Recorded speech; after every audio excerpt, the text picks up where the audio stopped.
तो ये जो ब्राह्मणवादी व्यवस्था है, जिसको आप हिंदू धर्म कहते हो, ये असमानता पे आधारित है, ये डिवाइड एंड रूल पे आधारित है।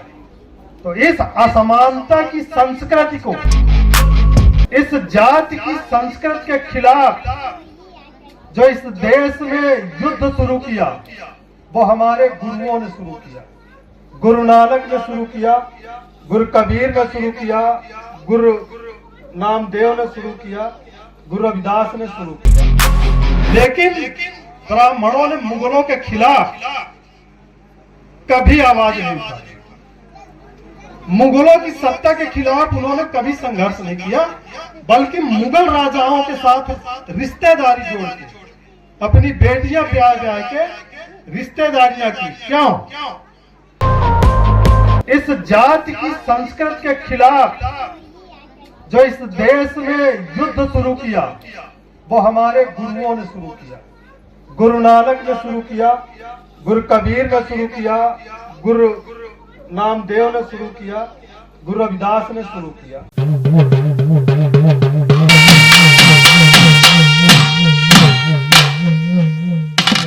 मान्यवर कांचीराम साहब का 91वां जन्मदिन आयोजित किया और मुझे मुख्य अतिथि के रूप में आमंत्रित किया। इसके लिए हमारी तरफ से आप सबको बहुत बहुत धन्यवाद। साथियों, जब मैं देखता हूँ आज इंग्लैंड, अमेरिका, फ्रांस, जापान और मैं अपने भारत को देखता हूँ, तो आज की जो मानव सभ्यता है, उसका जो डेवलपमेंट है, अगर हम अमेरिका, चाइना, रूस, जापान से हम अपनी तुलना करें, तो हम कम से कम 300 साल पीछे चल रहे हैं। और जब आप लोगों को देखता हूं, आप लोगों की अवेयरनेस देखता हूं, इस देश को स्वतंत्र हुए 75-80 साल हो रहे हैं। 47 में देश स्वतंत्र हुआ, 2 साल बाद 80 साल हो जाएंगे। इन 80 साल में आपका जो डेवलपमेंट है वो ये है कि अगर आपको अपनी शिकायत करने के लिए बुलाया जाए, तो आपके अंदर गट्स नहीं है कि आप खड़े होकर मंच में अपनी बात रख सकें। ये 80 साल की स्वतंत्रता का नतीजा है कि आप 2 मिनट अपनी पीड़ा नहीं व्यक्त कर सकते तो अपने लोगों के सामने। ये कुल 80 साल का लेखा जोखा है। जब मैं उधर साउथ इंडिया जाता हूं, या कि जब मैं उधर नॉर्थ इंडिया, पंजाब जाता हूं, वहां भी आपका समाज रहता है, यहां भी आपका समाज रहता है। चाहे वो शिक्षा में हो, चाहे वो सामाजिकता में हो, चाहे वो संगठन में हो, अभी आप 30 साल पीछे चल रहे हैं अपने ही भारत के दूसरे राज्यों की अपेक्षा। तो आप सोचिए कि कब आप जिसको हम समता मूलक समाज कहते हैं, जब हम कहते हैं कि हम एक समता मूलक समाज की स्थापना करेंगे, तो अभी कितने साल और लगेंगे आपको उस स्तर में आने के लिए। आप जिनकी फोटो देख रहे हैं, ये पेरियार साहब है, पेरियार ईवी रामास्वामी नायकर। इनका जन्म तमिलनाडु में हुआ। वहां आज से 70 साल 75 साल पहले तमिलनाडु की ये स्थिति थी कि जो हमारा समाज है उसको सार्वजनिक गलियों में चलने की मनाही थी, और कुछ कम्युनिटीज ऐसी थी जिन्हें दिन में निकलने की मनाही थी, क्योंकि ऐसा माना जाता था कि अगर इनको देख लिया तो पाप लग जाएगा। इसलिए कुछ कम्युनिटीज को वहां अदृश्य जातियां घोषित किया गया। उनका स्वाभिमान इतना कुचल दिया गया था कि वो अपने आप को इंसान ही नहीं समझते।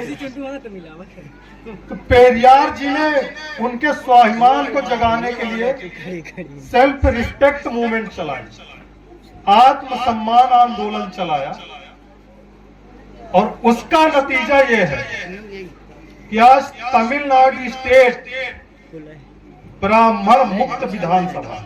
बहुत बढ़िया। तमिलनाडु में आज एक भी ब्राह्मण एमपी एमएलए नहीं है। एमपी एमएलए छोड़ दीजिए, वहां एक पंच सरपंच ब्राह्मण नहीं है। और ये पेरियार की सेल्फ अवेयरनेस का कमाल है, उनकी जो सेल्फ रिस्पेक्ट मूवमेंट थी, ये उसका कमाल है।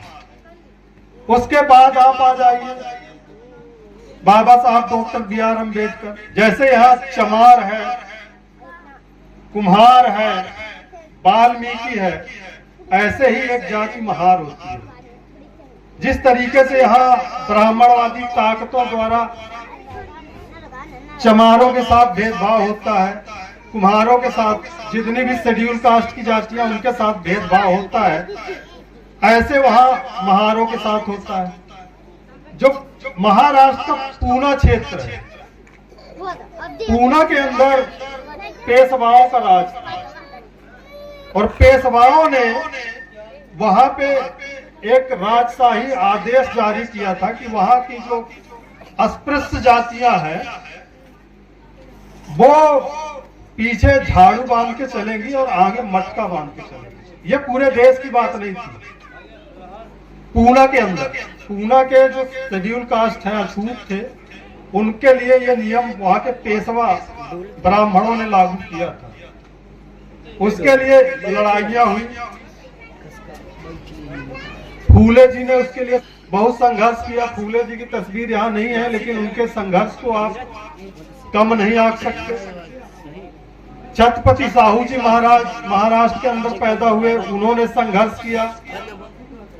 बाबा साहब डॉक्टर बी.आर. अम्बेडकर ने संघर्ष किया, तब जाके वहां शेड्यूल कास्ट की जो जातियां थी उनको चलने का अधिकार मिला। अंग्रेज आए, अंग्रेजों ने पढ़ने का अधिकार दिया। अंग्रेजों की वजह से आपको आईपीसी मिली, भारतीय दंड संहिता। उसकी वजह से जो मनुवाद था, मनुवाद का कानून ये था कि अगर आप कोई छोटा सा भी गुनाह करते हैं तो उसके लिए मैक्सिमम जो दंड हो सकता है वो दिया जाएगा। लेकिन अगर कोई ब्राह्मण बड़ा सा भी बड़ा गुनाह करे तो वो जाके गंगा नहा ले, माफ, उसका दंड जो है, उसका पाप धुल गया, उसके दंड माफ होगा। तो इस देश में जो आईपीसी है, आईपीसी ने मनुस्मृति की जो ये कठोर प्रताड़नाएं थी उसको कम कर दिया। ये जो आईपीसी है, लॉर्ड मैकाले, मैं सब अंग्रेजों को तो अच्छा नहीं मानता, लेकिन उनमें एक व्यक्ति है जो क्रांतिकारी कदम उठाया जिन्होंने, वो है लॉर्ड मैकाले। 1835 में उन्होंने इस देश में सार्वजनिक शिक्षा पद्धति की व्यवस्था लागू की, जिसकी वजह से इतिहास में पहली बार अछूतों को भी पढ़ने का अधिकार मिला। जिनको शूद्र कहा गया, तथा कथित शूद्रों को पढ़ने का अधिकार मिला, और उसकी वजह से फूले पढ़ पाए, महार जाति में पैदा हुए डॉक्टर अम्बेडकर पढ़ पाए। नहीं तो कौन पढ़ने देता भाई? अगर अंग्रेज शिक्षा न देते, शिक्षा का अधिकार न देते, शूद्रों को तो मनुस्मृति के हिसाब से शिक्षा का अधिकार ही नहीं था, पढ़ने की मनाही थी। तो अंग्रेजों की बदौलत हमारे जो महापुरुष हैं उनको पढ़ने का अधिकार मिला। फूले पढ़ पाए, साहू पढ़ पाए, डॉक्टर अंबेडकर पढ़ पाए, और सिर्फ भारत में नहीं विदेशों में जाकर डिग्री ले पाए। ये अंग्रेजों की शिक्षा नीति का कमाल है। उसी लॉर्ड मैकाले ने 1860 में आईपीसी लागू की, और उस आईपीसी के लागू होते ही ये तय हो गया कि जो समान अपराध के लिए समान दंड दिया जाए। कोई जाति देख के नहीं। अगर ब्राह्मण मर्डर करता है तो उसको भी आजीवन कारावास होगा, अगर कोई चमार मर्डर करता है तो उसको भी आजीवन कारावास होगा, यानी समान अपराध के लिए समान सजा। अब आप पंडित जी होके अपराध से नहीं बच सकते। इससे पहले आप देखोगे यहाँ पे मुगलों का शासन था। मुगलों ने यहाँ 700 साल करीब राज किया, लेकिन ब्राह्मणों ने मुगलों के खिलाफ कभी आवाज नहीं उठाई। मुगलों की सत्ता के खिलाफ उन्होंने कभी संघर्ष नहीं किया, बल्कि मुगल राजाओं के साथ रिश्तेदारी जोड़ के अपनी बेटियां ब्याह ब्याह के रिश्तेदारियां की। क्यों? जब इस देश में सदगुरु रविदास, सदगुरु कबीर, गुरु नानक देव इस मुगल ब्राह्मण गठजोड़ के खिलाफ लड़ रहे थे, क्योंकि ईसवी सन के बाद मनु ने एक विधान बनाया और उसमें उसने जो काम थे उसको कैटेगराइज किया। पहली बार उसने यह तय किया कि जो जिस जाति में जन्मा है, पहले उसने कार्यों का विभाजन किया और उनको फिक्स किया कि अगर ब्राह्मण पैदा हुआ ब्राह्मण के घर, वो चाहे महामूर्ख हो, वो सम्मान के योग्य रहेगा, हर हाल में उसका सम्मान होना चाहिए। और शूद्र चाहे वो प्रकांड विद्वान हो, लेकिन अगर वो चमार के घर पैदा हुआ तो आप उसको अछूत ही समझोगे, उसका कोई सम्मान नहीं होगा। ये जो विधान है ये मनुस्मृति ने दिया, और इस देश में इस विधान के खिलाफ पहला संघर्ष शुरू किया सदगुरु कबीर ने, सदगुरु रविदास महाराज ने, गुरु नानक देव ने, गुरु नामदेव ने। ये वो मिडिल एज के वो हमारे संत महापुरुष हैं जिन्होंने इस ब्राह्मण मुगल गठजोड़ के खिलाफ संघर्ष किया और उस संघर्ष को एक नाम दिया। गुरु नानक ने उसको एक नाम दिया सिखी। शायद आप लोग उस संघर्ष से परिचित नहीं है, क्योंकि वो जो संघर्ष है वो पंजाब और पंजाब के कुछ क्षेत्रों तक प्रसारित हो पाया, इधर तक नहीं आ पाया, इसलिए लोग सिखी से अनजान रहे। उस समय तुलसीदास जिसने रामचरितमानस लिखी, तुलसीदास कहता है कि पूजा विप्र सकल गुणहीना, शूद्र न पूजा गुण ज्ञान प्रवीणा। इसका मतलब वही है जो मनुस्मृति में लिखा है कि ब्राह्मण चाहे महामूर्ख हो वो पूजनीय है, और जो शूद्र वो चाहे गुण ज्ञान से संपन्न हो फिर भी उसका सम्मान नहीं करना चाहिए। ये ब्राह्मणों का विधान है, और जिसको आप कहते हो हिंदू धर्म। तो उसी टाइम रविदास जैसे संत महापुरुष कहते हैं ब्राह्मण मत पूजिए जो होवे गुणहीन, पूजिए चरण चंडाल के जो होवे गुण प्रवीण। तो इस तरीके से वो जो एक संघर्ष, एक बौद्धिक संघर्ष चल रहा था। एक तरफ ब्राह्मणवादी ताकतें थी जो अपनी आइडियोलॉजी, अच्छा ब्राह्मणवादी आइडियोलॉजी क्या है? ब्राह्मणवादी जो जिसको आप हिंदू धर्म कहते हैं वो क्या है? हिंदू धर्म का जो आधार है वो वर्ण व्यवस्था है। असमानता हिंदू धर्म का आधार है।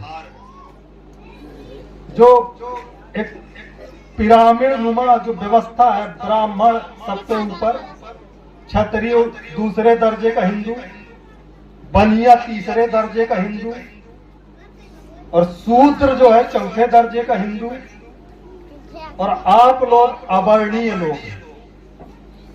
आप लोग कोई वर्ण ही नहीं है, आप आउटकास्ट हिंदू हो, और सरल शब्दों में कहें तो जबरदस्ती के हिंदू है। भाई हिंदू धर्म में 4 वर्ण है ना, ब्राह्मण, जानते हो आप, क्षत्रिय, वैश्य, शूद्र। शूद्र वो है जो टचेबल शूद्र था, जिनको जो ब्राह्मणों की डायरेक्ट सेवा पानी कर सकता था। जैसे मान लो कि अब ब्राह्मण कहते हैं कि हमारा जो है तो हल कौन जोतेगा, तो एक जाति उन्होंने हल जोतिया वाली बना ली। हमारा पानी कौन भरेगा, हमारी तेल मालिश कौन करेगा, हमारे मवेशी कौन चराएगा। तो जिनको उन्होंने डायरेक्ट अपने काम में लगाया उनको उन्होंने सछूत घोषित किया और उसी को उन्होंने शूद्र कहा। और जिनको इन्होंने अछूत घोषित किया ये आउटकास्ट, ये अवर्णीय लोग हैं, ये वर्ण व्यवस्था के बाहर के लोग हैं।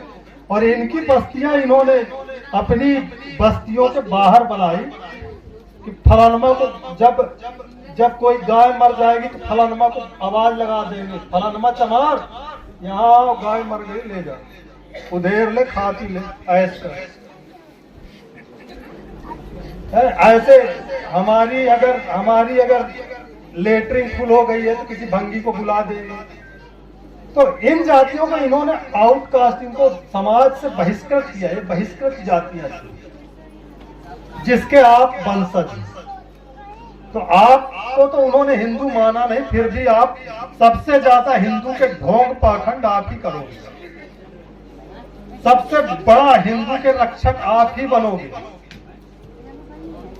तो ये जो ब्राह्मणवादी व्यवस्था है जिसको आप हिंदू धर्म कहते हो, ये असमानता पे आधारित, ये डिवाइड एंड रूल पे आधारित।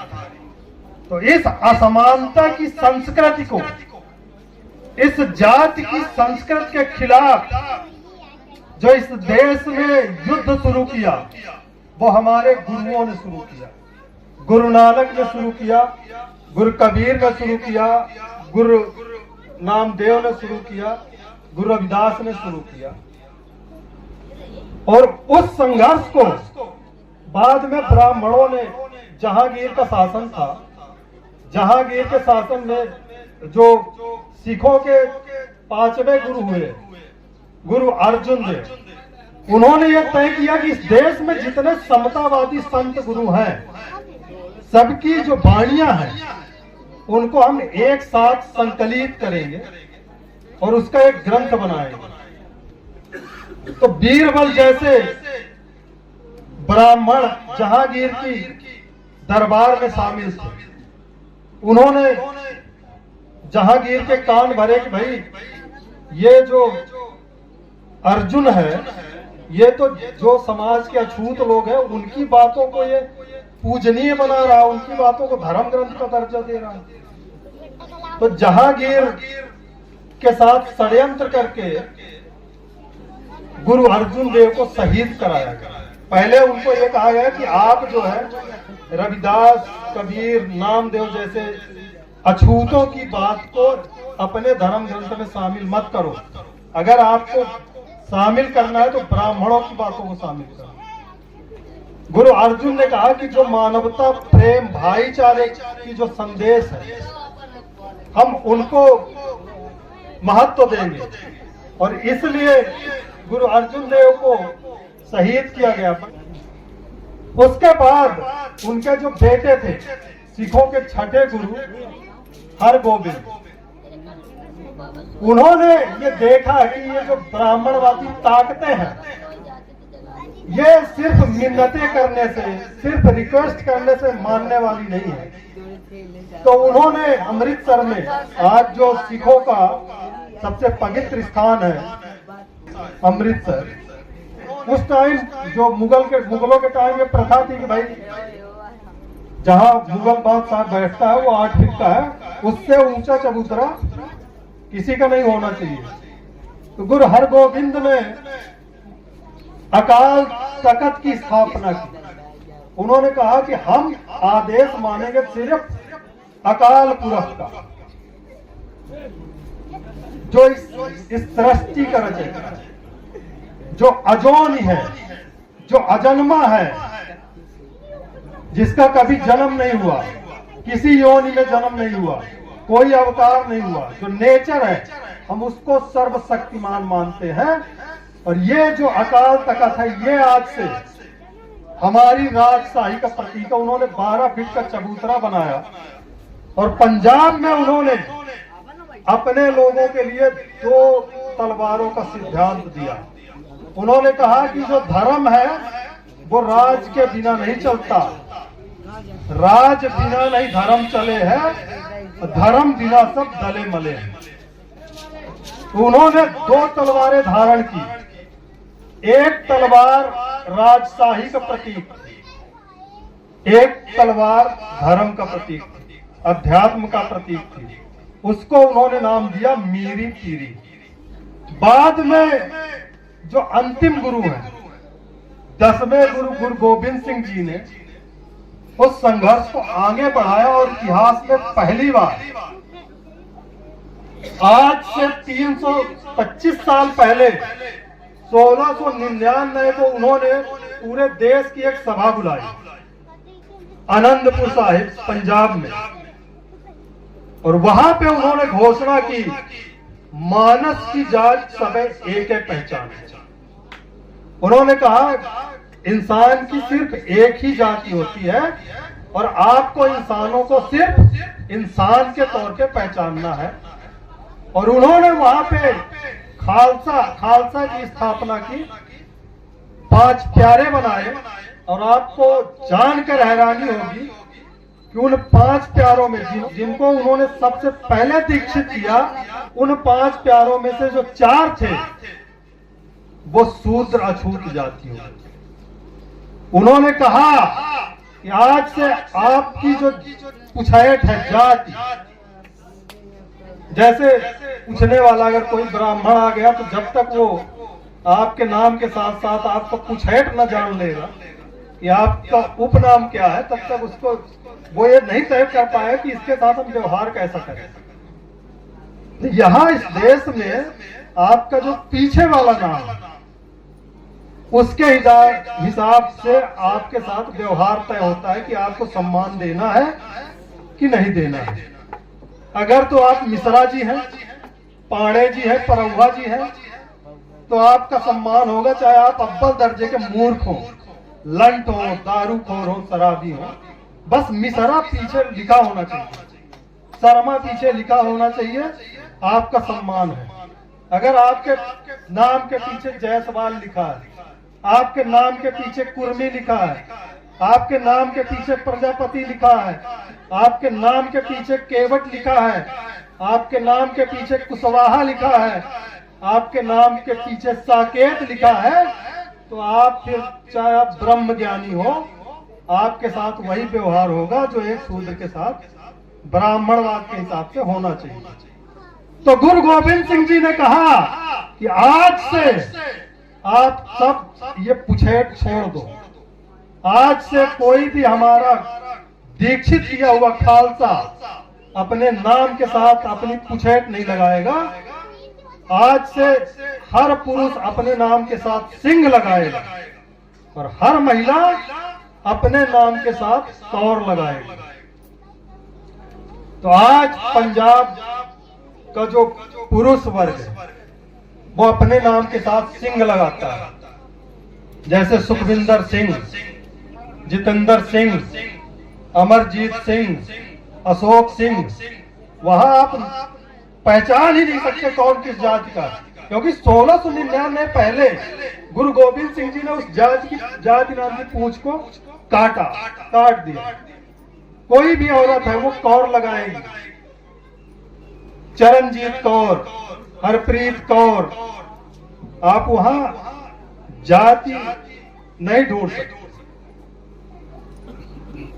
ये काम आज से 325 साल पहले हो चुका है और हमें लगता है कि आप लोग पहली बार सुन रहे हैं। कुछ लोग हैं आप में से जिनको शायद पता हो, लेकिन लोगों को पता नहीं कि इतनी बड़ी क्रांति 325 साल 350 साल पहले हमारे गुरुओं महापुरुषों ने की है। और हम आज भी जाति का रोना रो रहे हैं, जात के नाम पे प्रताड़ित हो रहे हैं। उन्होंने इसके साथ साथ एक और चीज की।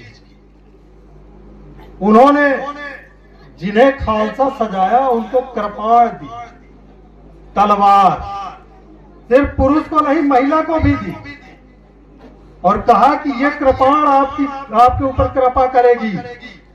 अगर कोई जातिवादी, अगर कोई बलात्कारी, अगर कोई अन्यायी आए और आपके साथ अन्याय करने की कोशिश करे तो ये कृपाण है, इसको पकड़ो। ये आपकी भी सुरक्षा करेगी और आपके घर परिवार समाज की भी सुरक्षा करेगी। इसलिए आज आए दिन आप सुनते होंगे पूरे देश में आज जो बकरों का हाल है, रोज कटते हैं मेमियाते हैं, रोज कटते हैं मेमियाते हैं, वही हाल आज दलितों का है पूरे देश में। रोज काटे जाते हैं और बड़े बड़े सभा करके मेमियाएंगे, प्रदर्शन करेंगे और कहेंगे हमारी बहन का बलात्कार हो गया है, हमको इतने लाख मुआवजा दे दो, हमारे भाई का कत्ल हो गया है, हमको इतने लाख मुआवजा दे दो। अरे मूर्खों, बलात्कार और हत्या का कोई मुआवजा होता है? जिसका सम्मान चला गया, जिसकी इज्जत चली गई, जिसकी जान चली गई, उसका क्या कंपनसेशन है? क्या मुआवजा हो सकता है उसका? तो आज इस देश में जो दलितों की स्थिति है वो बकरे मुर्गे की जैसी है। रोज काटे जाते हैं, रोज मारे जाते हैं। अभी रात को मैं 3 बजे यहाँ पहुंचा हूँ स्टेशन। कल मैं आ रहा था तो मैंने व्हाट्सएप में देखा कि कल एक लड़का, ब्राइट स्टूडेंट, राजस्थान का था और वो नहा धो के लाइब्रेरी जा रहा था पढ़ने, शेड्यूल ट्राइब का था। कुछ लोग आए उसको रंग लगाने के लिए। उसने रिक्वेस्ट की कि भाई हम लाइब्रेरी जा रहे हैं पढ़ने के लिए, हमको मत रंगो। और उन जातिवादियों को इतना बुरा लगा कि इसने हमको कैसे मना कर दिया और लाइब्रेरी में जाकर उसको गोली मार, कल के कल मर गया। अभी मैं तमिलनाडु में था। तमिलनाडु में हमारे साथी थे, हम गए थे एक लड़के से मिलने। वो अपने पैसे से बुलेट खरीदा, पैसा आया तो उसको लगा कि भाई पूरी दुनिया बुलेट चल रही है, हम भी चलेंगे। बुलेट लाया और उसका जो रास्ता था वो सवर्णों की बस्ती से था। वो बुलेट से आता था जाता था। और ये बात वहां के जो सवर्ण मनवादी थे उनको अच्छी नहीं लगी। और वो एक दिन निकल रहा था तो बगल में छुप के लोगों ने उसके ऊपर हाथ से ऐसे पकड़ा था तो दोनों हाथ में तलवार मारी, दोनों हाथ कटे। पैसा उसका, बुलेट उसकी, लेकिन वो सार्वजनिक रास्ते में अपनी बुलेट नहीं चला सकता। ये स्थिति है इस देश में आज हमारे समाज। वही का एक वाक्य 2 दिन पहले का और है। एक लड़का शेड्यूल कास्ट का, वो स्कूल में कबड्डी मैच जीत गया और जिस टीम से जीता वो सवर्णों की टीम। बाद में वो दूसरे दिन बस से स्कूल जा रहा था, वो सवर्णों को इतना गुस्सा आया कि ये शूद्र होके, ये दलित होके हमसे कैसे जीत गया कबड्डी खेल में। तो उसको बस से उतार के उसको बुरी तरीके से पीटा, उसकी हड्डी पसलियां तोड़। 100 साल पहले आप अपने पसंद का खाना नहीं खा सकते थे, अपने पसंद का कपड़ा नहीं पहन सकते थे, अपने पसंद के जेवर नहीं पहन सकते थे, सार्वजनिक रास्तों में नहीं चल सकते थे, सार्वजनिक कुएं तालाब में पानी नहीं पी सकते थे। ये पगड़ी, दस्तार आप नहीं बांध सकते थे। जब कोई ब्राह्मण आता था, जब कोई जमींदार आता था तो आपके सर में, जो आपके बुजुर्गों के सर में जो पगड़ी बंधी होती थी, उसको हाथ में लेके यहाँ दबा के ऐसे दंडवत होना था। आप मुछ नहीं रख सकते, एक दार मुछ। ये जो मुछ का ये ताव है ना, ये यहाँ के जो सामंती ठाकुर है वो अपने बाप की जो है जागीर समझते हैं। राजस्थान में पिछले साल की घटना है, एक मेघवाल लड़के ने 8 मूंछ रख ली और वहां के कुछ सामंतवादी गुंडों ने, हिंदू गुंडों ने मूंछ रखने के कारण उसकी हत्या कर दी। तो 100 साल पहले आप ये सब नहीं कर सकते थे, आज क्या आप कर पा रहे हैं? जो माइंडसेट इस देश में ब्राह्मणवादी माइंडसेट 100 साल पहले था, क्या उसमें आज बदलाव आया है? आपके प्रति ये जो ब्राह्मणवादी विचार है, ये जो ब्राह्मणवादी मानसिकता है, क्या इसमें बदलाव आया है? हमें लगता है बिल्कुल नहीं। तो ये जो हमारे महापुरुष हैं, चाहे वो गुरु नानक हो, चाहे गुरु रविदास हो, चाहे गुरु कबीर हो, चाहे गुरु अर्जुन देव हो, चाहे गुरु गोविंद सिंह जी हो, और अगर आधुनिक युग की बात करें तो आधुनिक युग में महात्मा ज्योतिबा फूले, उन्होंने पूना के अंदर संघर्ष किया और सबसे पहले आधुनिक युग में सबसे पहले जो ब्राह्मणवादियों के खिलाफ, ब्राह्मणवादियों के षड्यंत्रों के खिलाफ जो आंदोलन शुरू किया वो फूले जी ने शुरू किया। उन्होंने एक किताब लिखी गुलामगिरी, उसमें उन्होंने ब्राह्मण बंदियों के जो अन्याय अत्याचार है समाज के प्रति, उसको खुल के उन्होंने उजागर किया। अगर आप तमिलनाडु में जाएं तो तमिलनाडु में पेरियार रामास्वामी नायकर, आप केरल में चले जाएं, केरल में नारायण, गुरु नारायणा ने संघर्ष किया। अगर आप बंगाल चले जाएं, बंगाल में 1885 में एक आंदोलन उभरा ठाकुर हरिचंद ठाकुर गुरचंद के नेतृत्व में। वहां चांडाल जातियां थी और उनको बस्तियों में रहने की मनाही, शमशान घाट के आसपास रहते थे। उन्होंने अपने स्वाभिमान के लिए आंदोलन शुरू किया और वो आंदोलन इतना मजबूत था वहां कि बाबा साहब डॉक्टर अंबेडकर ने अपना ज्यादातर जो जीवन है वो महाराष्ट्र में लगाया। लेकिन जब बाबा साहब डॉक्टर अंबेडकर 1946-47 में चुनाव लड़े तो महाराष्ट्र के महारों ने उनको हरा दिया। तो फिर बंगाल के जो चांडाल थे, हालांकि बाबा साहब का आंदोलन वहां नहीं था, बाबा साहब वहां कभी नहीं गए थे, लेकिन वहां चांडालों का आंदोलन था और वो इतना मजबूत था कि उनको लगा कि ये जो अंबेडकर है ये बुद्धिजीवी आदमी, इसको हर हाल में संविधान सभा में होना चाहिए।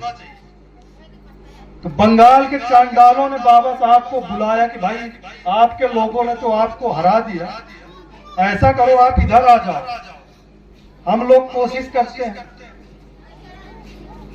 तो वहां जोगेंद्र नाथ मंडल थे चांडाल जात के। बाबा साहब वो बड़े डिप्रेस्ड थे कि यार जहां हमने इतनी साल काम किया, जब वही हम नहीं जीत पाए तो जहां मैं गया ही नहीं वहां क्या जीतूंगा।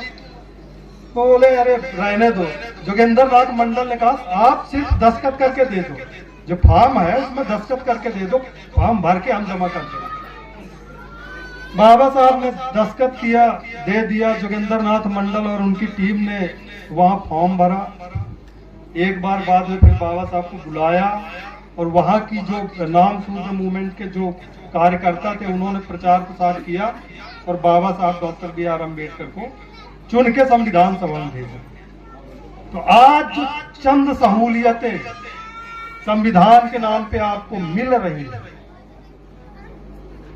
अगर बाबा साहब डॉक्टर B.R. अम्बेडकर संविधान सभा में न होते तो हमें लगता है कि आप कल्पना भी नहीं कर सकते कि वो सहूलियतें भी आपको मिलती हैं। तो हमें शुक्रगुजार होना चाहिए बंगाल के चांडालों का, जिन्होंने इतना ऐतिहासिक काम किया कि बाबा साहब डॉक्टर अम्बेडकर को बंगाल से चुन के, खुलना जैसोर सीट थी वहां से चुन के उन्होंने भेजा। तो इस तरीके से अगर आप आधुनिक युग को दो भाग में बांटे, स्वतंत्रता के पहले और स्वतंत्रता के बाद, तो जो स्वतंत्रता के पहले का जो युग है वो हमारे लिए सामाजिक न्याय का संघर्ष। उस दौर में हमारे महापुरुष ये इंश्योर कर रहे थे कि इस देश में अगर अंग्रेज जाएंगे छोड़ के, तो इस देश में जो दूसरी सवर्ण जातियों को जो पॉलिटिकल राइट्स मिल रहे हैं, वो पॉलिटिकल राइट्स हमको भी मिलने चाहिए, हमारी कम्युनिटी को भी मिलना चाहिए। चाहे वो वोट का अधिकार हो, चाहे वो शिक्षा का अधिकार हो, जो भी अधिकार भारतीयों को मिल रहा है, भारत की दूसरी कम्युनिटीज को मिल रहा है, वो इस देश के अछूत कहे गए लोगों को भी मिलना चाहिए। उनको भी पढ़ने का अधिकार मिलना चाहिए, उनको भी रास्तों में चलने का अधिकार मिलना चाहिए। तो ये जो बिफोर इंडिपेंडेंस, जो स्वतंत्रता के पहले का जो युग है और जो हमारे महापुरुषों का संघर्ष है, वो सामाजिक न्याय का संघर्ष। स्वतंत्रता के बाद संविधान बना। संविधान में आपको जो पूना पैक्ट में जो तय हुआ था, हालांकि पूना पैक्ट वो जो ब्रिटिश गवर्नमेंट ने जो कम्युनल अवार्ड दिया था, उसको गांधी एंड कंपनी ने छीन लिया और उसके एवज में पूना पैक्ट मिला। और जिस दिन इस देश में पूना पैक्ट की व्यवस्था लागू हो गई, 24 सितंबर 1932 के अगले दिन डॉक्टर अंबेडकर ने बिरला धर्मशाला में एक सभा हुई और उस सभा में यह कहा, ये जो कम्युनल अवार्ड के रूप में हमारे समाज को जो रसदार फल मिला था, इस पूना पैक्ट के माध्यम से गांधी एंड कंपनी ने उस फल का रस चूस लिया और छिलका अछूतों के मुंह में फेंक दिया। तो जो पूना पैक्ट के नाम पे जो आरक्षण मिला, वो छिलका था, पूरे फल का छिलका था। और वो छिलका भी आज तक आपको पूरा नहीं मिला। चाहे आप शिक्षा में आरक्षण देख लो, चाहे आप नौकरियों में आरक्षण देख लो, और राजनीति में जो राजनीतिक आरक्षण है उसका तो कहे ही क्या। वो तो पूना पैक्ट के माध्यम से जिन्होंने पूना पैक्ट किया, उन्होंने इस देश में दलितों की राजनीतिक नसबंदी कर दी। क्योंकि जिस दिन इस देश में पूना पैक्ट हुआ, उस दिन यह तय हो गया था कि इस व्यवस्था के तहत जीत कर आने वाला दलित मुंह में पट्टी बंधा कुत्ते के समान होगा। ये मैं नहीं कह रहा हूं, ये डॉक्टर अंबेडकर ने कहा है। किन परिस्थितियों में पूना पैक्ट हुआ वो आप सब जानते हैं, लेकिन पूना पैक्ट हमारे समाज की कबर था। राजनीतिक रूप से हमारे लोगों को जो दोहरे अधिकार मिले कम्युनल अवार्ड के रूप में, पूना पैक्ट करके वो राजनीतिक अधिकार खत्म कर दिए गए, राजनीतिक नसबंदी कर दी गई। हमारे समाज का आप देख लो, 121 सांसद हैं शेड्यूल कास्ट के, आए दिन शेड्यूल कास्ट के साथ अन्याय, अत्याचार, हत्याएं, बलात्कार हो रहा है। मुश्किल से कोई रिजर्व सीट से जीता किसी एक का मुंह खुल जाता होगा तो खुल जाता होगा, नहीं तो आपको नहीं लगेगा कि 121 सांसद आपका प्रतिनिधित्व कर रहे हैं। ठीक इसी तरह पूरे देश की जो विधानसभाएं हैं, करीब 1200-1300 सीटें शेड्यूल कास्ट के लिए एमएलए सीटें रिजर्व है। एक एमएलए आपको नहीं मिलेगा जो समाज के हित में खड़ा हुआ दिखाई दे, जो समाज के हित के लिए लड़े। ये पूना पैक्ट की देन है। तो स्वतंत्रता के बाद, अकॉर्डिंग टू माय अंडरस्टैंडिंग, स्वतंत्रता के बाद जो सबसे महत्वपूर्ण आपको अधिकार मिला वो वोट का अधिकार था। क्योंकि जब 25 नवंबर 1949 को संविधान सभा का अंतिम बैठक हुई, उस बैठक में बाबा साहब डॉक्टर B.R. अम्बेडकर ने एक महत्वपूर्ण बात कही थी कि आज जब से इस देश में संविधान लागू होगा, यानी 26 जनवरी 1949 से एक व्यक्ति एक वोट होगा, एक वोट की एक कीमत होगी। लेकिन जो हमारे देश की जो समाज व्यवस्था है, उसके तहत इस देश में सामाजिक और आर्थिक असमानता कायम रहे। तो संवैधानिक रूप से हमें राजनीतिक समानता मिली। उसके लिए बाबा साहब डॉक्टर अम्बेडकर ने कहा कि जो इस देश की जो सरकारें हैं, वो जल्द से जल्द इस देश में व्याप्त सामाजिक और आर्थिक असमानता को समाप्त करने का प्रयास करें, और नहीं तो इस देश में सामाजिक और आर्थिक रूप से असमान लोग इस संसद द्वारा, इस संविधान सभा द्वारा बड़ी मेहनत से बनाई इस कृति को ध्वस्त कर देंगे। कौन लोग? जो सामाजिक और आर्थिक असमानता से ग्रसित है। कौन लोग ग्रसित है भाई सामाजिक आर्थिक असमानता से? कौन सामाजिक और आर्थिक असमानता से ग्रसित है? किसके साथ गैर बराबरी होती है? हमारे लोगों के साथ। तो बाबा साहब का यह मानना था कि अगर इनको जल्दी जल्दी सामाजिक आर्थिक असमानता इनकी दूर नहीं की गई, तो ये इस व्यवस्था के खिलाफ संघर्ष कर देंगे। ये जो कृति है इसको उखाड़ देंगे, ध्वस्त कर देंगे। और हमारे लोगों ने कहा कि हम इसको पूजेंगे, आरती लगा लगा के पूजेंगे। यहां संविधान को पूजते हैं उत्तर भारत में, फिर भी कोई अधिकार सुरक्षित नहीं।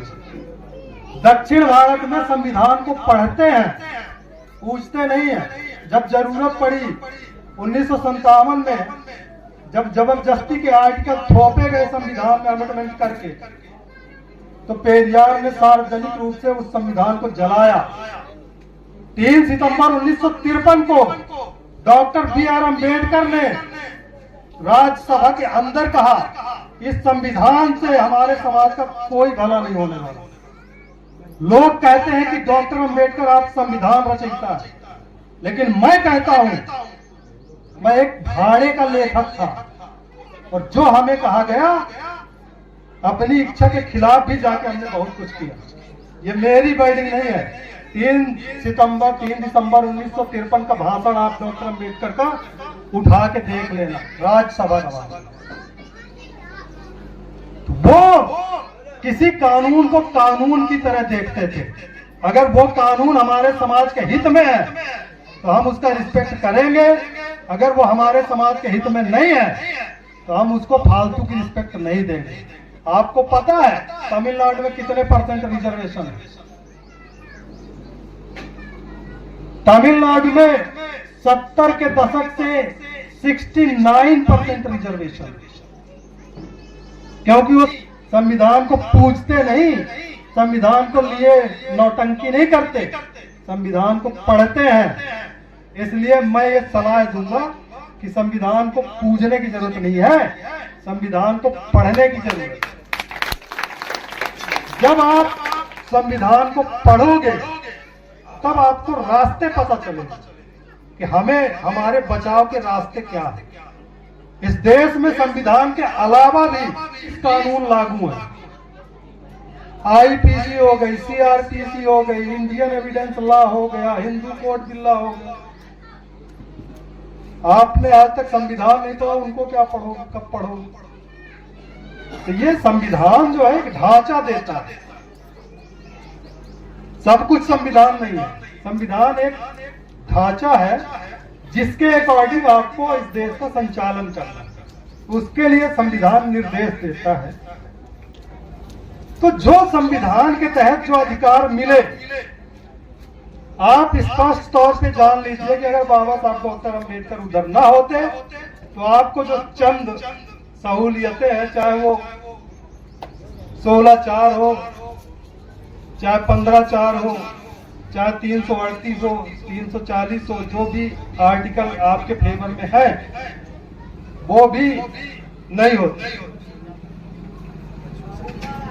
तो स्वतंत्रता के बाद जो सबसे महत्वपूर्ण बात हुई और जो हमें करना चाहिए था कि हमें वोट का अधिकार समान मिला। जितने आपकी वोट की कीमत थी उतनी पंडित जी की भी वोट की कीमत है, उतना ठाकुर साहब के वोट की भी कीमत है। तो जब बाद में इस संघर्ष में अब चूंकि मान्यवर कांसीराम साहब चमार समाज में पैदा हुए, पंजाब के अंदर उसको रविदासिया समाज बोला जाता है। पंजाब के अंदर ब्राह्मणवाद नहीं है क्योंकि वहां गुरुओं ने क्रांति कर दी। तो गुरु गोविंद सिंह के समय जो चमार थे वो तलवार थाम लिए। कांसीराम जी भी बोलते थे कि एक बार होशंगाबाद यहाँ भाषण चल रहा था कांसीराम जी का, तो यहाँ के चमारों को उन्होंने कहा कि चमार 3 तरीके के होते हैं भाई, एक जूता बनाने वाला, एक जूता खाने वाला और एक जूता मारने वाला। अब आप तय करो कि आप कौन से वाले चमार हो, जूता खाने वाले हो, जूता बनाने वाले हो कि जूता मारने वाले हो। तो उन्होंने कहा कि आज भी आप राफी लिए घूमते हो, लेकिन पंजाब का चमार गुरु गोविंद सिंह के समय में, जब गुरु गोविंद सिंह जी को आपको पढ़ना चाहिए। एक किताब मैंने, वो अंग्रेजी में किताब थी, उसको मैंने हिंदी में ट्रांसलेट किया है, वो सिख हिस्ट्री के, और हमें लगता है कि आपको जानना चाहिए। बड़ी दिलचस्प हिस्ट्री है। जब कश्मीर के ब्राह्मण आए और गुरु गोविंद सिंह जी को उन्होंने कहा कि अगर आप इन शूद्रों को अपने धर्म में, अपने पंथ में शामिल ना करें तो हम आपके साथ हो जाएंगे। तो गुरु गोविंद सिंह जी का जवाब था कि जिनके जाति और कुल माही, सरदारी नहीं भई कदाही, तिन्ही को सरदार बनाऊं तबे गोविंद सिंह नामदार। उन्होंने कहा कि जिनके जात पात कुल में कभी राजपाट नहीं रहा, उनको मैं राजपाट दूंगा, उनको सरदारी दूंगा, तब मैं गुरु गोविंद सिंह कहलाने के लायक। तो भाई पंजाब में तो 1699 में जाति की पूंछ काट दी गई थी। ये हमने एक किताब ट्रांसलेट की है, इसका टाइटल है फूल जो लहू में खिले। यहाँ तो कीचड़ में खिलते हैं, लेकिन पंजाब में जो फूल खिला है वो लहू में खिला है। पंजाब का जो सिख इतिहास है वो कुर्बानियों का इतिहास है। इस देश में आप देखिए, आज आपकी आबादी इस देश में 16-17% है। 16-17% का मतलब है कि करीब 30 करोड़ से ऊपर। इसके बाद भी आप बकरों की तरह, मुर्गों की तरह काटे जाते हैं। कोई आपसे नहीं डरता। आप खूब धरने प्रदर्शन कर लो, खूब जयकारे लगा लो, खूब पुलिस का घेराव कर लो, वहां से घेराव करके वापस आ रहे होगे तब तक पता चला 2 और कट गए। ये स्थिति इस देश में 1%, 1.5% सिख है।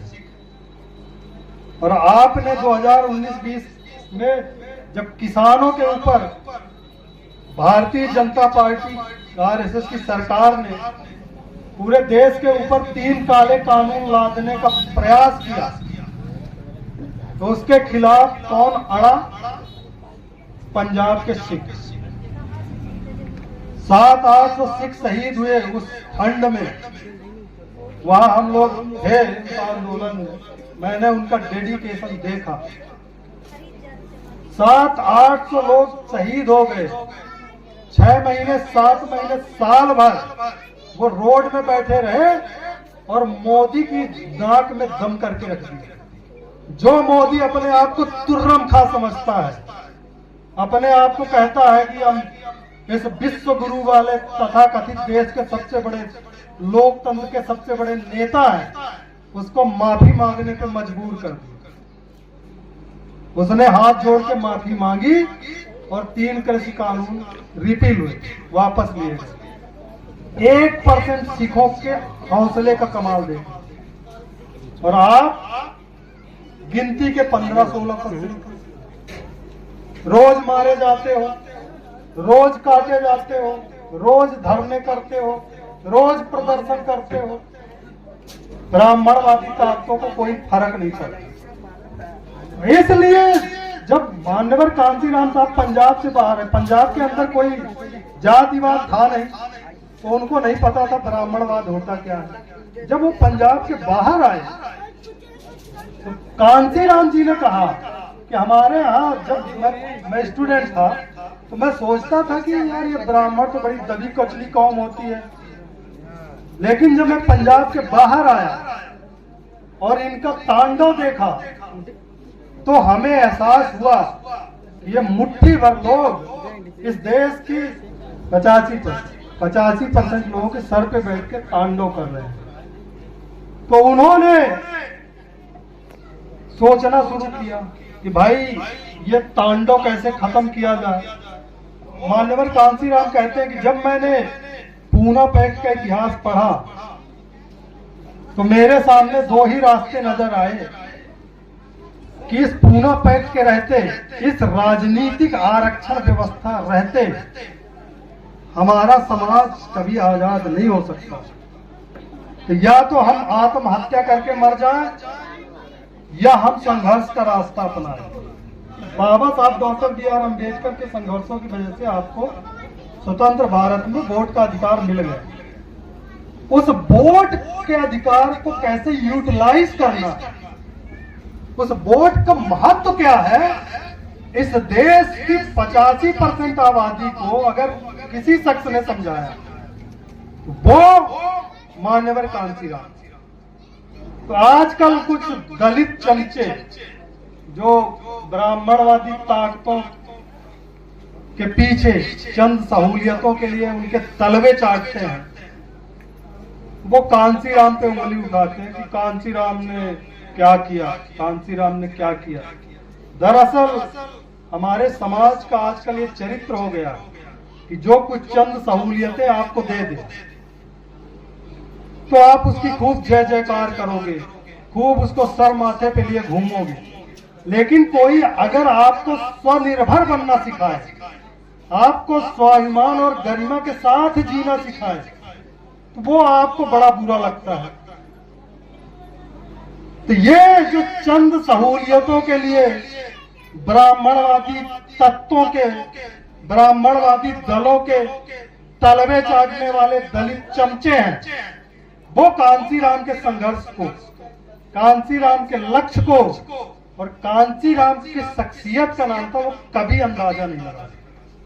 मान्यवर कांसीराम साहब वो पहले शख्स थे जिन्होंने इस देश में एक फार्मूला तैयार किया। उन्होंने अपने लोगों को कहा कि अगर आप दलित बने रहोगे तो काटे पीटे जाते रहोगे, अगर आपको मांगने वाले से देने वाला बनना है, अगर आपको शासक जमात बननी है, अगर आपको डिमांडर से कमांडर बनना है, तो आपको दलित से बहुजन बनना होगा। उन्होंने एक फार्मूला दिया कि जो ब्राह्मणवादी व्यवस्था से प्रताड़ित, शोषित, पीड़ित जातियां, किसी का हो सकता है थोड़ा कम शोषण हो रहा हो, किसी का हो सकता है थोड़ा ज्यादा शोषण हो रहा हो, लेकिन इस ब्राह्मणवादी व्यवस्था में जो तथाकथित शूद्र और अति शूद्र हैं और जो कन्वर्टेड, जो माइनॉरिटीज हैं, जो धार्मिक अल्पसंख्यक लोग हैं, उनके सबके साथ ब्राह्मणवादी शोषण दमन बराबर होता है। तो उन्होंने कहा अगर आपको डिमांडर से कमांडर बनना है तो आपको बहुजन समाज बनाना पड़ेगा। ये जो दलित दलित चिल्लाते रहते हो, दलित से आपको बहुजन बनना पड़ेगा, समाज में राजनीतिक सामाजिक भाईचारा पैदा करना पड़ेगा। और आप देखिए कि मान्यवर कांसीराम साहब ने वो करिश्मा करके दिखा दिया जो इतिहास में कहीं देखने को नहीं मिला।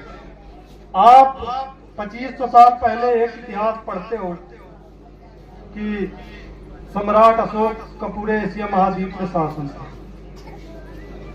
फिर अगर बीच में आओगे तो आप बाबा बंदा सिंह बहादुर का खालसा राज अगर आपको पता है तो देख लोगे, या महाराजा रणजीत सिंह का बेगमपुरा खालसा राज, वो हमारे पक्ष में रहा। इसके बाद कोई इतिहास नहीं मिलता कि इस देश के दलित शोषित पीड़ितों का भी कभी राज रहा। मान्यवर कांसीराम साहब का करिश्मा था कि जिस उत्तर प्रदेश और उत्तर प्रदेश से सटे हुए एरिया को, जो ये मध्य प्रदेश का ये जो विंध्य क्षेत्र है, ग्वालियर क्षेत्र है, उत्तर प्रदेश के सराउंडिंग जो क्षेत्र है उसको ब्राह्मण आर्यावर्त कहते हैं, आर्यों की भूमि, और हम उसको कहते हैं गौमूत्र क्षेत्र, जहां के लोग मूत्र पी के अपने आप को मुक्त होना समझते हैं। आजकल खूब ज्ञान दिया जा रहा है कि आप गाय का मूत्र पियो, है? आप बड़े बड़े ज्ञानी महात्मा लगे हैं, गाय का मूत्र पियो आपकी मुक्ति हो जाएगी। अरे मूत्र छोड़ो, बहुत सारे तो गाय के गोबर खाने के भी गुण गिना रहे हैं। तो ये वो क्षेत्र है जिसको हम गौमूत्र क्षेत्र कहते हैं। यहाँ ब्राह्मणों ने अपनी इसको टेरिटरी बना के रखा था, अपनी राजधानी बना के रखा था, वो इसको आर्यावर्त कहते थे। और उस आर्यावर्त में ब्राह्मणों के आर्यावर्त में घुस के ब्राह्मणों को मात देने वाले शख्स का नाम है मान्यवर कांसीराम साहब।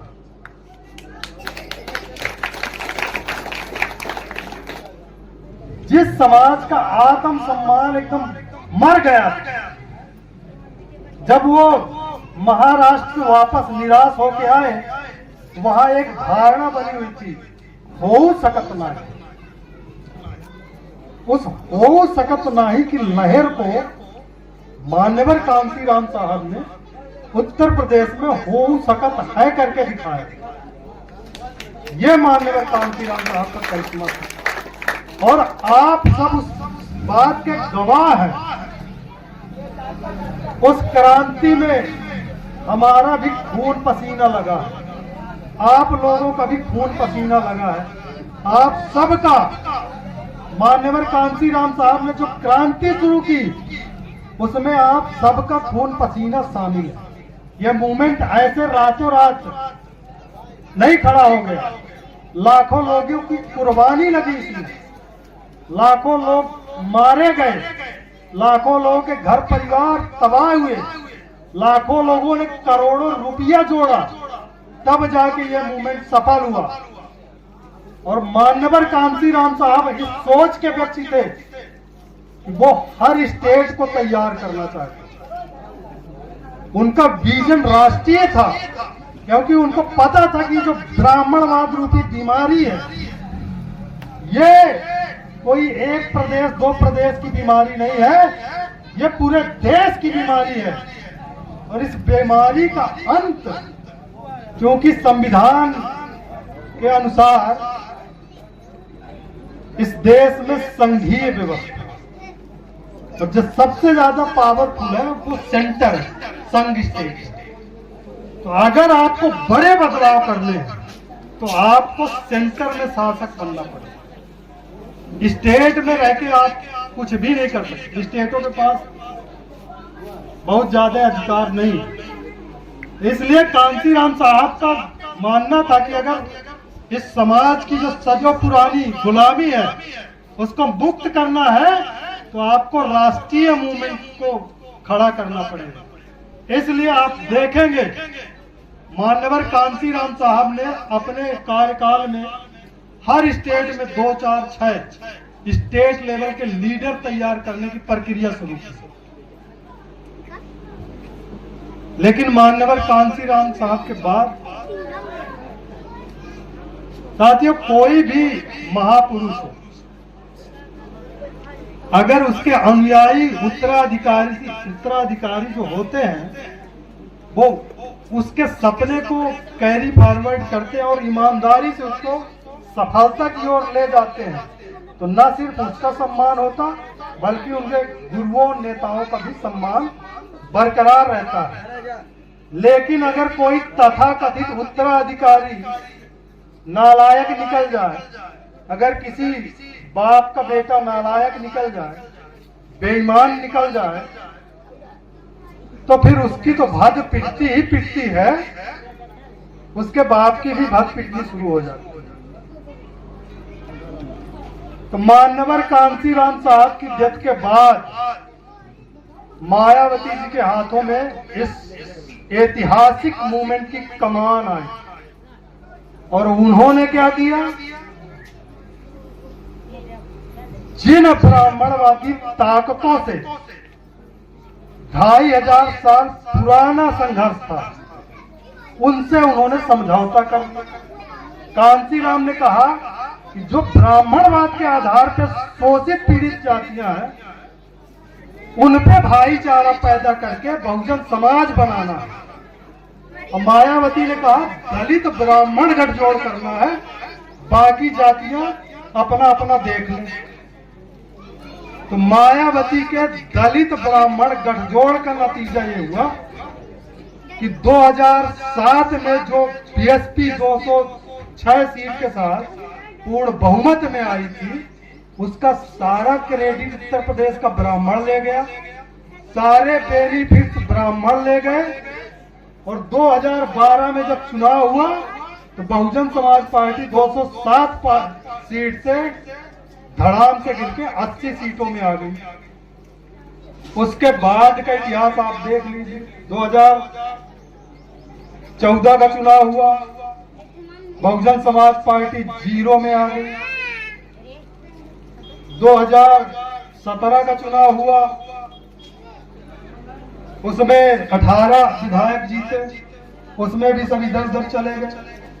2019 का लोकसभा चुनाव हुआ, सपा से गठबंधन के कारण 10 सीटें आई और धीरे धीरे वो भी खिसक गए। 22 का जो विधानसभा चुनाव हुआ उसमें सिर्फ 1 सीट उत्तर प्रदेश में। मैं बाकी प्रदेशों में बात नहीं कर रहा, बाकी प्रदेशों में तो वो इतने गर्त में जा चुकी है कि उसकी औकात और आज खड़ी हो रही नई पार्टी की औकात में कोई अंतर नहीं। इस स्टेट में जिस पार्टी के एमपी एमएलए हुए, जिसका 6-7% तक वोट रहा, आज वो 1% वोट मेंटेन करने की हैसियत में नहीं। जिस पार्टी के हर स्टेट में 4-6 लीडर होते थे, उसका आज मैं आपसे पूछता हूं कि 41 साल हो गए बहुजन समाज पार्टी को बने। आप ये बताइए बहुजन समाज पार्टी का मध्य प्रदेश का नेता कौन? बताइए। अरे कोई होगा तब जानेगा ना, बिना नेता की पार्टी चल जाएगी, बिना नेता के सरकार बना लोगे, बिना नेता के चुनाव जीत लोगे, बिना नेता के संघर्ष कर लोगे। क्यों? ये सोचने वाली बात है कि 41 साल पुरानी पार्टी ने एक प्रदेश स्तर का नेता पैदा नहीं किया। तो आपका भविष्य कितना उज्जवल है इस पार्टी में आप अंदाजा लगा सकते हैं।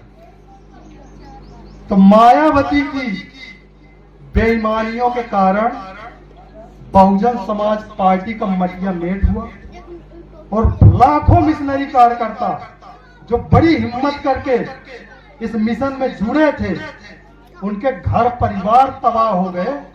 आज उनकी औलादें उनको कोसती हैं कि बड़े मिशनरी बन रहे थे, तुम्हारे चक्कर में न हमारा घर बन पाया, न हम पढ़ लिख पाए। और बाद में मायावती ने कहा पार्टी अनुशासनहीनता के कारण फलानवा को पार्टी से बाहर किया जाता है और हमारे भैया जी को अंदर किया जाता है, हमारे भतीजे जी को अंदर किया जाता है। मैं पूछना चाहता हूं इस मंच के माध्यम से कि मायावती के भाई और उसके भतीजे का इस मूवमेंट में कितना योगदान है। मैं पूरी ईमानदारी के साथ कहूं तो जितना आपका इस पार्टी को बढ़ाने में योगदान है, उसका 50% भी मायावती के भाई भतीजों का योगदान इस पार्टी में नहीं है।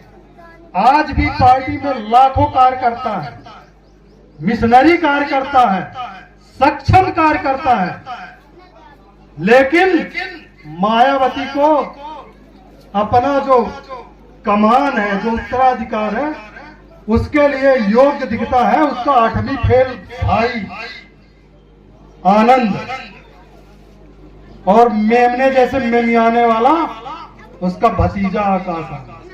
उनमें उसको मिशनरी कार्यकर्ता दिखते हैं, लेकिन लाखों कार्यकर्ता जो इस देश में जिन्होंने अपने पसीने के साथ साथ खून बहाया इस मूवमेंट को खींचने के लिए, उन पे उसका कोई विश्वास नहीं है। इसलिए लोगों ने सोचा कि जब तेरा हमारे ऊपर विश्वास नहीं है तो हमारा भी तेरे ऊपर विश्वास नहीं है। तो आज मायावती किस हैसियत में पहुंच गई आप सब जानते हैं। खैर, मायावती का क्या होगा उसकी हमें फिक्र नहीं है और हमें चिंता करने की भी जरूरत नहीं है, क्योंकि इतिहास गवाह है कि जो जैसा किया है वो ऐसा भोगा है। इस देश में गद्दारों का जो असर है वो बहुत बुरा हुआ है और वो असर मायावती के साथ भी होगा।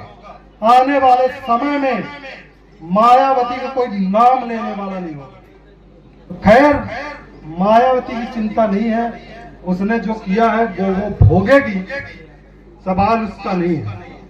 सवाल ये है कि जो अन्याय अत्याचार 100 साल पहले हमारे साथ होते थे वो तो अभी भी हो रहे हैं। तो इस अन्याय अत्याचार से कैसे निपटा जाए। जब मैं अपने लोगों को रोज कत्ल होते देखता हूं, ब्राइट इस समाज की नस्ल कुशी का षड्यंत्र चल रहा है। इस समाज का जो ब्राइट स्टूडेंट है, इस समाज के जो भविष्य है, उसको खत्म कर दो। जैसे यहाँ आप 3 पीढ़ियों के लोग बैठे हैं, आप बुजुर्ग बैठे हैं, आप कुछ मध्यम उम्र के लोग बैठे हैं और ये छोटे बच्चे बैठे हैं। अब जो हमारे बुजुर्ग हैं उनका संघर्ष तो खत्म हो गया, उनके दिन भी लद गए। 4-6 साल और अपना जो है तो घूमेंगे टहलेंगे, इसके बाद खत्म। इसके बाद हमारी पीढ़ी है। अगर हमारी पीढ़ी ने बात को नहीं समझा, संघर्ष को आगे नहीं बढ़ाया, तो हमारी आने वाली ये जो औलादें हैं ये गुलाम पैदा हो। इस तरीके की नस्ल कुशी कि किसी समाज को गुलाम बनाना है तो उसकी शिक्षा की जड़ खत्म कर दो। जैसे फूले ने कहा था ना कि शिक्षा बिना मति गई, मति बिना गति गई, गति बिना वित्त गया, वित्त बिना शूद्र हताश हुए और सदियों की गुलामी सहने के लिए मजबूर हो गए। 2020 में ये मोदी सरकार राष्ट्रीय शिक्षा नीति 2020 के नाम पे एक नई शिक्षा नीति लेके आई।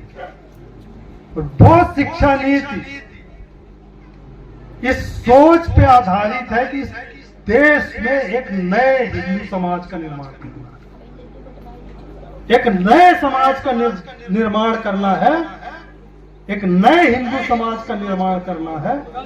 उस समाज का जिसको आप बोलो कि इस गोबन में च्यवनप्राश के गुण इसको खा जाओ तो बिना नानुकूल के खा ले।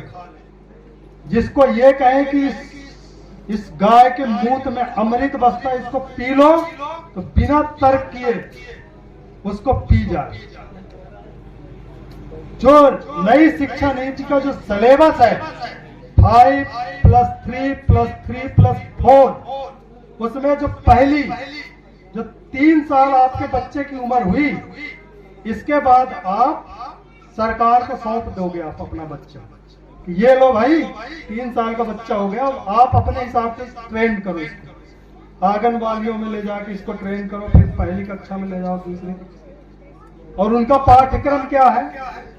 उनका पाठ्यक्रम जो है वो वैदिक शिक्षा पे आधारित, वैदिक संस्कृति पे आधारित। और वैदिक संस्कृति क्या है?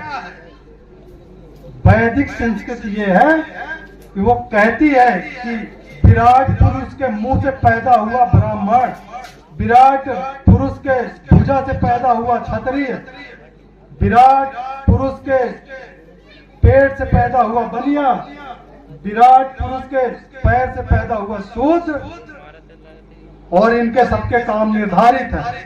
आपको आपके जो काम निर्धारित शूद्रों वाले, वो आपको कौशल विकास योजना के लिए आपको तैयार किया जाएगा और आपको बढ़िया जूता बनाना सिखाया जाएगा।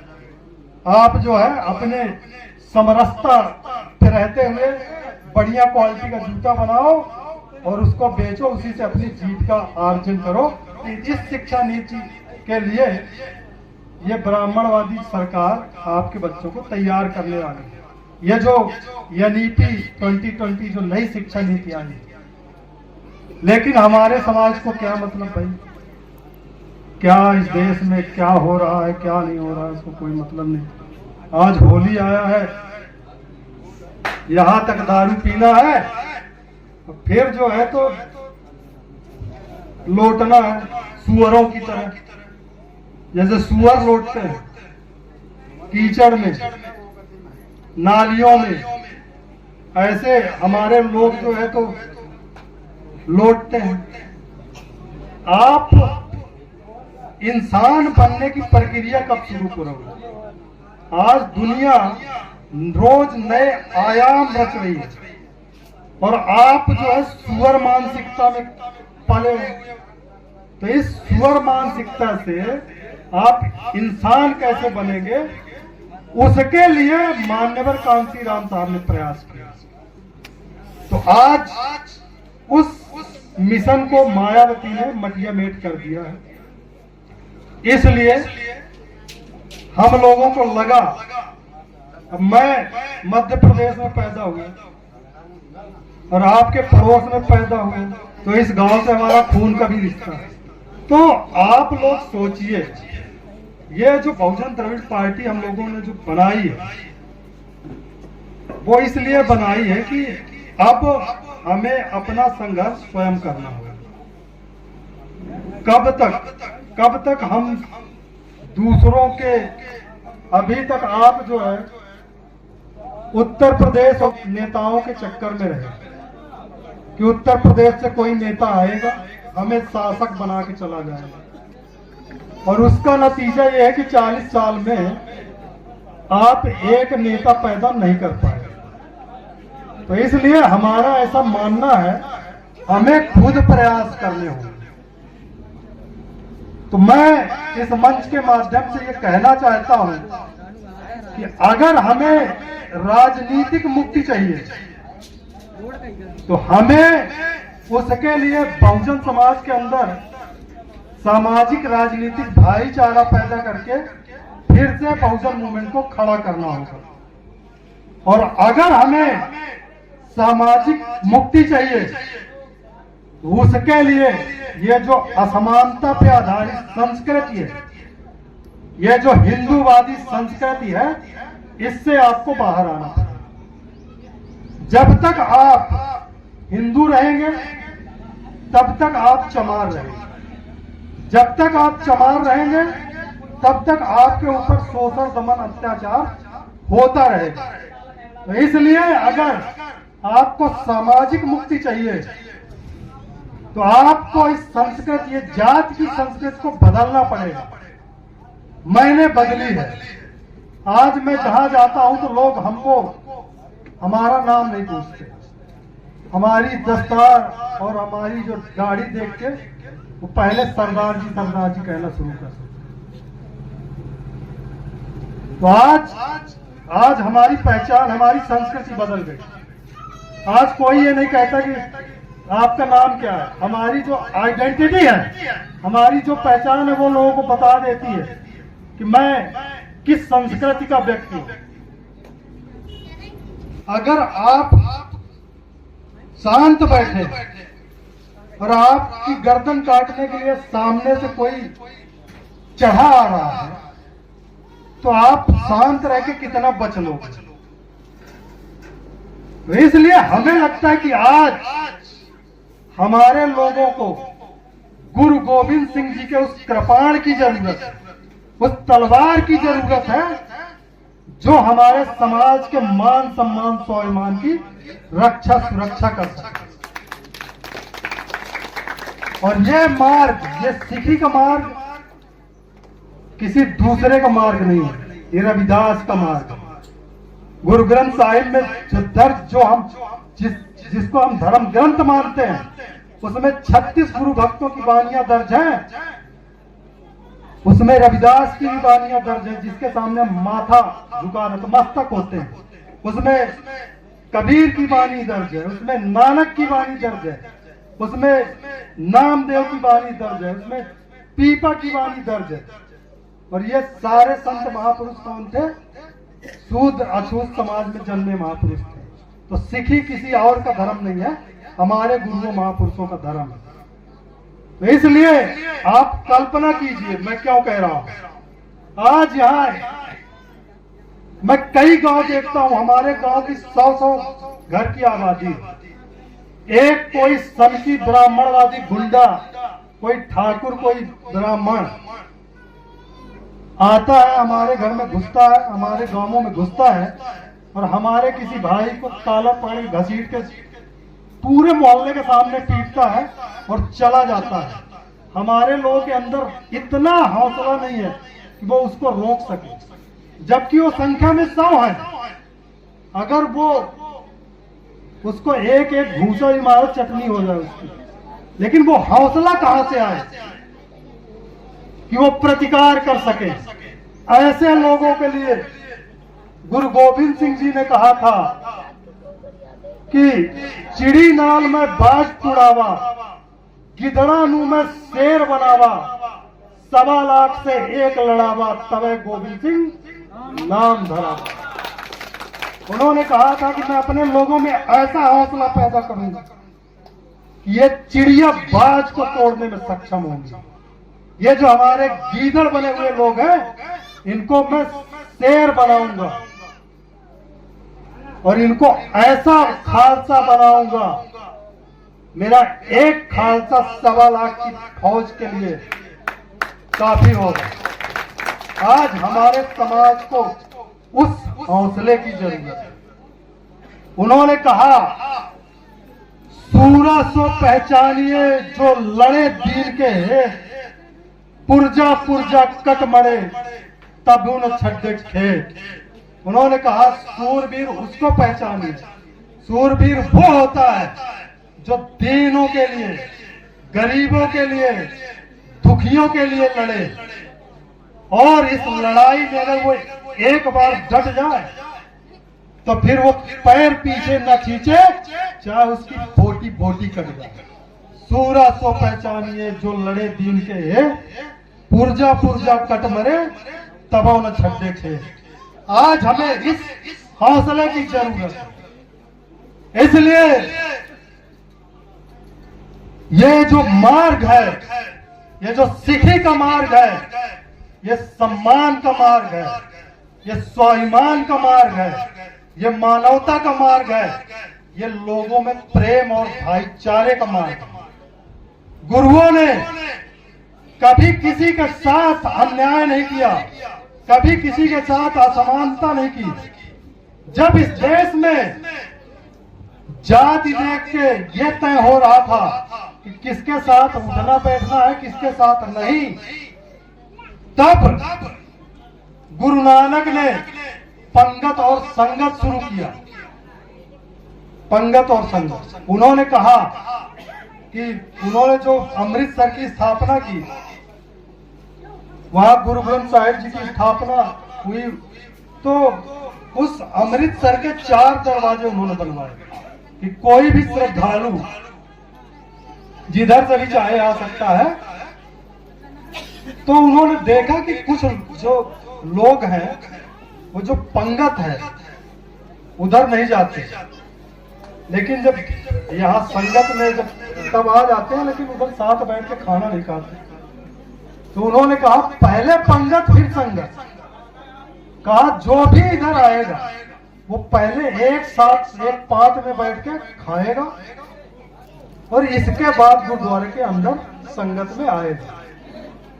तो ये एक बड़ी क्रांति थी कि उन्होंने बिना जात पात देखे सबको एक लाइन में बैठा दिया। ऐसा उन्होंने ये जो जात की वर्जनाएं थी, ये जो ऊंच नीच था, इसको खत्म करने के लिए ये प्रयास किया। आज से 500 साल पहले, 600 साल पहले उस जमाने में दो महत्वपूर्ण व्यक्ति पैदा हुए।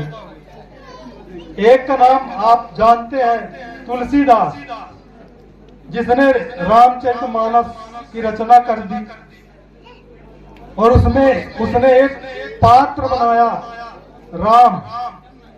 और उस तुलसीदास ने एक तरफ तो राम को भगवान कहा, अब चूंकि भगवान क्षत्रिय था, दूसरे दर्जे का हिंदू, इसलिए उसको भगवान तो बनाया, लेकिन हर बात पे उसको ब्राह्मणों के पैरों के नीचे दंडवत होता दिखाया। पूरी रामचरितमानस आप पढ़ लो, उसमें प्रभु श्री राम बिना ब्राह्मणों की आज्ञा के कुछ नहीं करते। ब्राह्मण ने कहा कि ये शूद्र जो है शिक्षा ग्रहण कर रहा है सम्मुख, इसलिए इसको जाके कत्ल कर दो। वो तथाकथित पुरुषोत्तम राम, जिसको ये भगवान कहते हैं, उसको इतना अकल नहीं आई और वो जाके उसकी हत्या कर दी। बहुत कुछ है, अब कहेंगे तो फिर इनके मिर्ची लग जाएगी, इसलिए शॉर्टकट में समझिए कि इनके राम राज का मतलब ये है कि असमानता पे आधारित समाज, जहां पे उसने कहा ढोल गवार शूद्र पशुनारी सकल ताड़ना के अधिकारी, ये तुलसी का राम राज। जहां पे वो कहता है कि जो स्त्री है, जो शूद्र है, जो अनपढ़ है, वो जैसे ढोल को पीटा जाता है उसके योग्य है। पूजिए विप्र सकल गुणहीना, शूद्र पूजे गुरु ज्ञान प्रवीणा। तो जिसको ब्राह्मणवादी ताकतें राम राज कहती हैं, असल में वो मनु राज, मनु का राज है, जिसको राम राज कहती हैं। और इसका जो जनक है राम राज का, वो तुलसी है। तुलसी चूंकि ब्राह्मण है, ब्राह्मणों को तुलसी की बात का महत्व पता था, इसलिए ब्राह्मणों ने तुलसी की बातों पे अमल किया और आज वो अपना राम राज स्थापित करने में कामयाब हो गया। आज है, राम राज लाने की जरूरत नहीं है, उनका राम राज चल रहा, उनका मनुराज चल रहा है। तुलसी से 130 साल पहले, करीब 130 साल पहले रविदास पैदा हुए। आप लोग जानते होंगे रविदास किस समाज में पैदा हुए, किस समाज में पैदा हुए रविदास?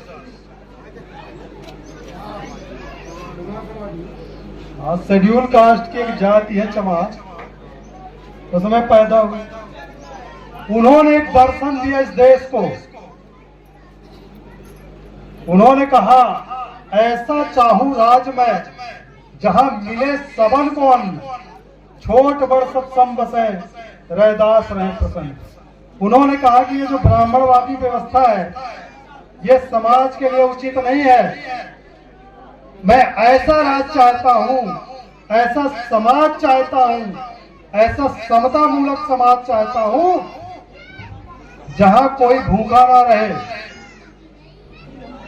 किसी के साथ जातीय भेदभाव ना हो, किसी के साथ धार्मिक आतंक ना हो, किसी को हद से ज्यादा टैक्स ना देना पड़े, कोई अशिक्षित ना रहे,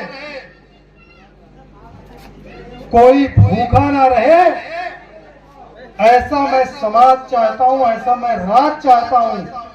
और उसको उन्होंने कहा बेगमपुरा। बेगम आज से 600 साल पहले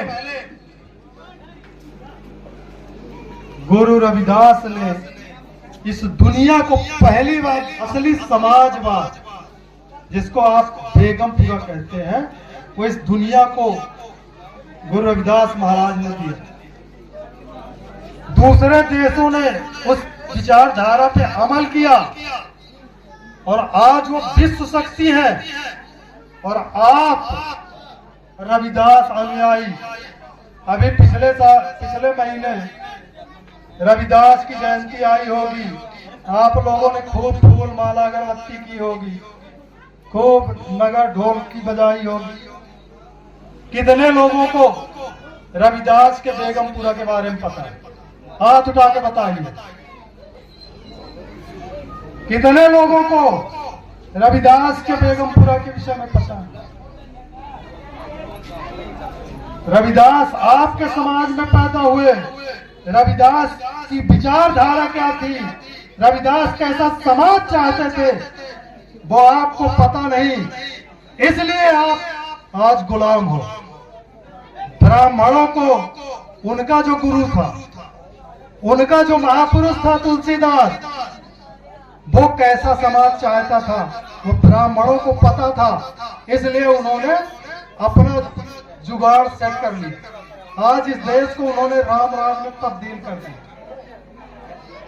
इस देश को अगर कोई विचारधारा इस देश को जाति मुक्त कर सकती है, इस देश से धार्मिक आतंक मिटा सकती है, इस देश में ऊंच नीच की बराबरी को खत्म कर सकती है, तो वो सदगुरु रविदास महाराज की बेगमपुरा विचारधारा है, जो कि सिखों के गुरु ग्रंथ साहिब में दर्ज है। जो सिख जिसको दिन रात माथा टेकते हैं, उस पर प्रैक्टिस करते हैं। तो आज हमारे समाज को उस विचारधारा की जरूरत है। आज हमारे समाज को बेगमपुरा खालसा राज की जरूरत है। इसलिए 2019 में आज ही के दिन जब हमने बहुजन द्रविड़ पार्टी की स्थापना की, तो हम लोगों ने पार्टी की विचारधारा बेगमपुरा खालसा राज ने दी। तो ये जो पार्टी है, सरदार जीवन सिंह जी के नेतृत्व में हम काम कर रहे हैं और हमारी पार्टी की विचारधारा है बेगमपुरा खालसा राज लाना। इस देश का जो बहुसंख्यक 85-90% जो समाज है, उसका समाधान बेगमपुरा खालसा राज में सुरक्षित है। जो हमारे गुरुओं की विचारधारा है, जो हमारे भक्तों की विचारधारा है, जो हमारे समाज की विचारधारा, इस विचारधारा को इस देश में राम राज के विकल्प के रूप में खड़ा करने के लिए हम दिन रात मेहनत कर रहे हैं। हम लगातार पूरे देश में भ्रमण कर रहे हैं। पिछले 2023 में हमने 20 राज्य और 6 केंद्र शासित प्रदेशों का यात्रा की। बेगमपुरा भारत प्राप्ति हेतु बहुजन भाईचारा यात्रा, उसके तहत हम पूरे देश में गए। करीब 15,000 किलोमीटर की हमने यात्रा की और बाद में जब हमने गूगल किया तो पता चला कि 14,000 किलोमीटर से ऊपर दुनिया में किसी ने आज तक कोई राजनीतिक यात्रा नहीं की, लेकिन हमने 14,000 से ऊपर राजनीतिक यात्रा की ताकि हम लोगों को समझ सकें, और लोगों को समझा सके। उसके बाद से हम लगातार पूरे देश में एक्टिव हैं, दिन रात हमारे कार्यक्रम चल रहे हैं। अभी पिछले सप्ताह आप लोग एक 3 दिन का कैडर कैंप हमने, हमारा जो पार्टी सेंटर है तमिलनाडु में, वहाँ पे हमने 3 दिन का कैडर कैंप, जिसको हम एम्बेसडर कैंप बोलते हैं, ऑर्गेनाइज किया था। उसमें आप जैसे महानुभाव भी गए हुए थे। तो हमारी विचारधारा क्या है, हमारे प्रयास क्या है, हमारा समाधान क्या है, वो 3 दिन हम लोगों ने कैडर दिए और उसके बाद फिर यहाँ का कार्यक्रम तय हुआ। इससे पहले हमने 3 दिन का पंजाब का दौरा किया। तो इस तरीके से हम चाहते हैं कि अब बहुत हो गए, 1000, 1500, 2000 इतिहास उठा के देख लो, इतनी लंबी गुलामी इतिहास में कोई किसी समाज की नहीं मिलेगी जितनी लंबी गुलामी आप झेल रहे हैं। इसलिए आपको समझना होगा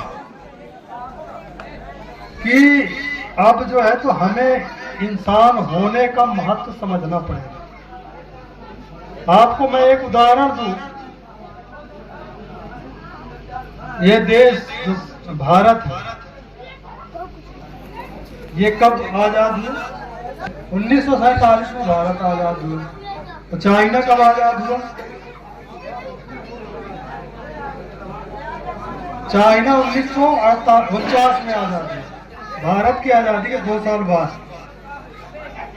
अब आज चाइना को रखो एक जगह और एक तरफ भारत को रखो, आबादी के हिसाब से करीब करीब बराबर है, क्षेत्रफल के हिसाब से भी करीब करीब बराबर है। आज अमेरिका जैसी विश्व शक्ति चाइना के सामने नतमस्तक होती है, डरती है। पूरी दुनिया में चाइना राज करता अपनी मार्केट की वजह से। आपके हाथ में जो ये डबिया, ये भी चाइना में ही बनी होगी। चाइना ने पूरी दुनिया में अपने प्रोडक्ट भेज दिए और आपका जो अपना देश है, भुखमरी में आपके पड़ोसी देश बांग्लादेश से भी गया गुजरा।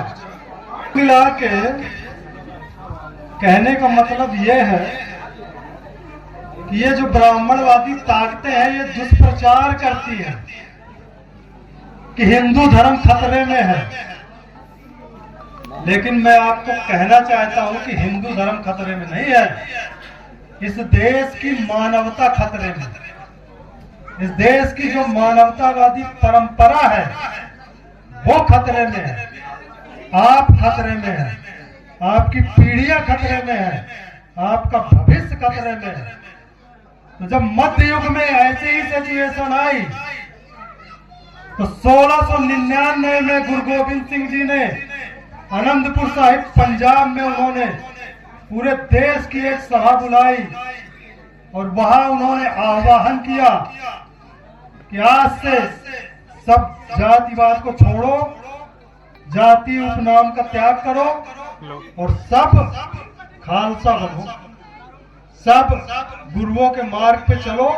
आज से कोई जाति भेद का प्रैक्टिस नहीं करेगा, मानस की जात सब एक है पहचान।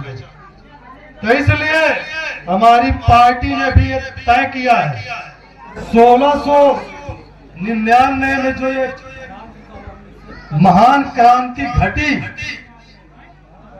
अगले वर्ष उसके 326 साल पूरे होंगे।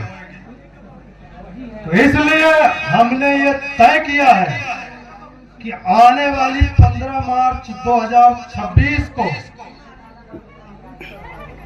हम उस 1699 की याद में जाति के विनाश पर विजय की स्मृति मनाएंगे। वो पहला संघर्ष था जब जाट के विनाश की विजय हुई।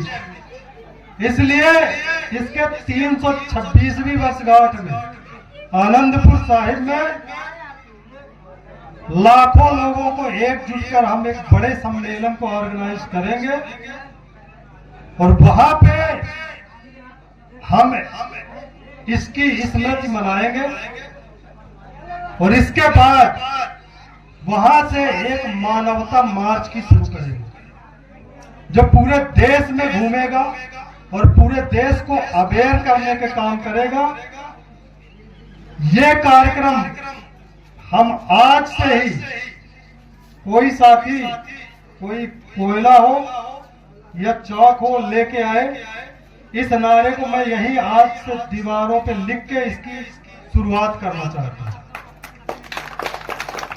आने वाले 1 साल के अंदर आप देखेंगे कि पंजाब की धरती आनंदपुर साहिब में लाखों लोगों की सभा हम करेंगे और इस जाति के विनाश के 21वें दिवस मनाएंगे और वहां से मानवता मार्च की शुरुआत करेंगे। उसका पंफलेट हम आज आप लोगों के सामने रिलीज कर रहे हैं।